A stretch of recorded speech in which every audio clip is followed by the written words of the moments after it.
Boar Out There by Cynthia Rylandt. Everyone in Glenmorgan knew there was a wild boar in the woods over by the Miller farm. The boar was out beyond the splintery rail fence and past the old black Dodge that somehow had ended up in the woods and was missing most of its parts. Jenny would hook her chin over the top rail of the fence, twirl a long green blade of grass in her teeth, and whisper, "Boar out there."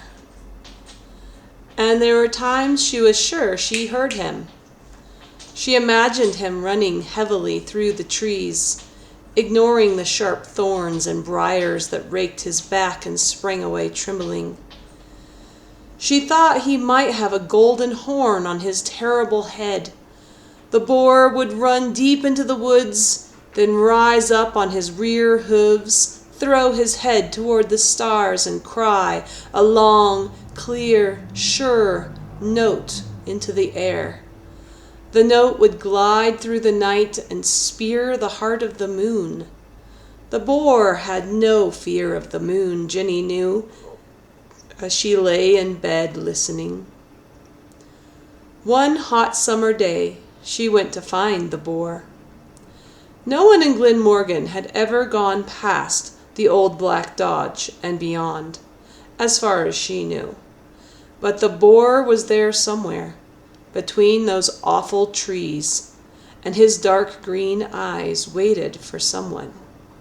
Jenny felt it was she. Moving slowly over damp brown leaves, Jenny could sense her ears tingle and fan out as she listened for thick breathing from the trees. She stopped to pick a teaberry leaf to chew, stood a minute, then went on. Deep in the woods, she kept her eyes to the sky. She needed to be reminded that there was a world above and apart from the trees, a world of space and air that didn't linger all about her, didn't press deep into her skin as forest air did.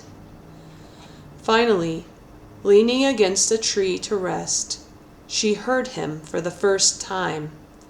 She forgot to breathe, standing there listening to the stamping of hooves, and she choked and coughed. And now the pounding was horrible, too loud and confusing for Jenny. Horrible! She stood stiff with wet eyes and knew she could always pray, but for some reason didn't. He came through the trees so fast that she had no time to scream or run, and he was there before her. His large, gray-black body shivered as he waited just beyond the shadow of the tree she held for support. His nostrils glistened, and his eyes, but astonishingly, he was silent.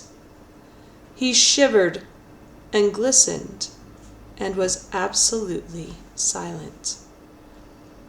Jenny matched his silence, and her body was rigid, but not her eyes. They traveled along his scarred, bristling back to his thick hind legs. Tears spilling and flooding her face, Jenny stared at the boar's ragged ears, caked with blood. Her tears dropped to the leaves, and the only sound between them was his slow breathing. Then the boar snorted and jerked, but Jenny did not move. High in the trees, a blue jay yelled, and suddenly it was over. Jenny stood like a rock as the boar wildly flung his head and in terror bolted past her. Past her.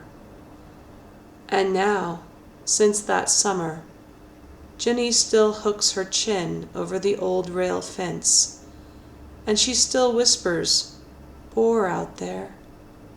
But when she leans on the fence, looking into the trees, her eyes are full, and she leaves wet patches on the splintery wood. She is sorry for for the torn ears of the boar, and sorry that he has no golden horn.